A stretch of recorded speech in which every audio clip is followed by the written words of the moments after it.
dear me, everybody, I just had a problem with the video that I was recording, so I'm going to do a re-recording of it. And like everybody who finds themselves in this situation, the subsequent one is much briefer and more to the point.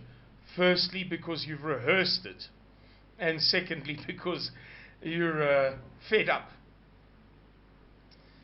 and don't want to risk it happening again. So you try to keep it brief to reduce the window of opportunity for things to freeze up again. All right, so this morning I'd like to tell you a little story, or read to you something that comes all the way from May the 3rd of 2020, May the 3rd this year, almost to the day, I think 7 months ago. November, October, September, August, July, June, May. Almost to the day 7 months ago. When I read it at the time of its publishing, I didn't throw it away because it made such an impression upon me. What made the impression, the aspect of it, was the spot-on nature of some of the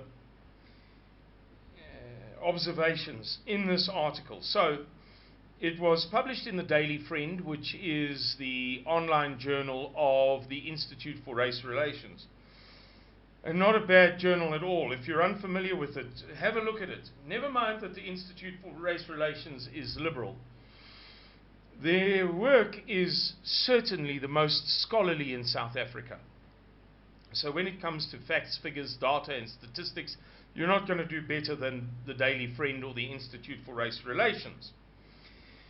So this guy, his name is Ivo Vegter, wrote this article, published on May the 3rd, 2020 in the Daily Friend.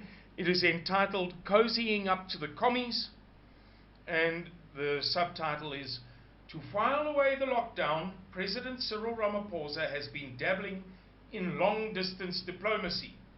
His most brotherly love was reserved for his fellow communists, socialists and authoritarians.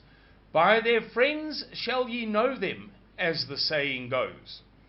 As soon as Cyril Ramaphosa was elected president by the National Assembly and delivered his maiden State of the Nation address, I put pen to paper to warn that a smart, charismatic socialist is a dangerous socialist. Spot on! He couldn't have put it better. Cyril Ramaphosa is the wolf in sheep's clothing who beguiled, that is to say, it's a bit like, it's not quite tricked. In Afrikaans there is the word kill. In English we say trick, but the kind of more formal English perhaps is gull. Gull, kill, you can tell the common Germanic roots by those words. To beguile is not to kill or to gull. It is it's like to con, to trick, but through confidence, through the building of trust. And through his demeanor, his personality, his background as a capitalist, Cyril Ramaphosa beguiled liberal, mainstream, white South Africa into believing that he was their very best friend.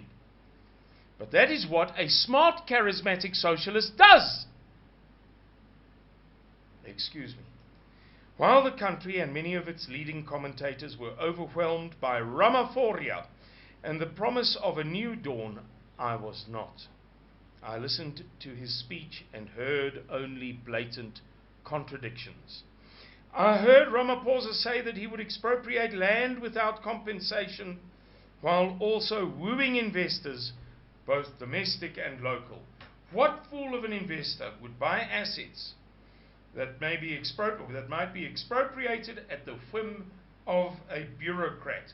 I heard him say that expropriation without compensation should be implemented in a way that increases agricultural production and improves food security, as if land reform efforts to date have not resulted in the failure of productive farms 90% of the time. Well said, Ivo Vegter. I heard him promise to gamble taxpayer money on entrepreneurs and startups, as if startup investing isn't hard enough for venture capital experts risking only the private capital of their investors. What he's implying, of course, is that what chance does a bureaucrat, a socialist bureaucrat, a deployed member of the ANC have of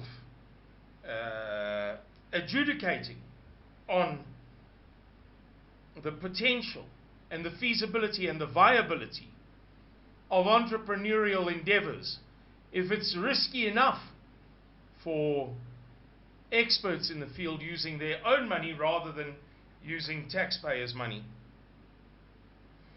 He goes on and on and on. If you're interested in reading the rest of the article for yourselves, Google, or not Google, search Daily Friend, cozying up to the commies. Cozying up to the commies. Ivo Vegter, IVOVEGTER,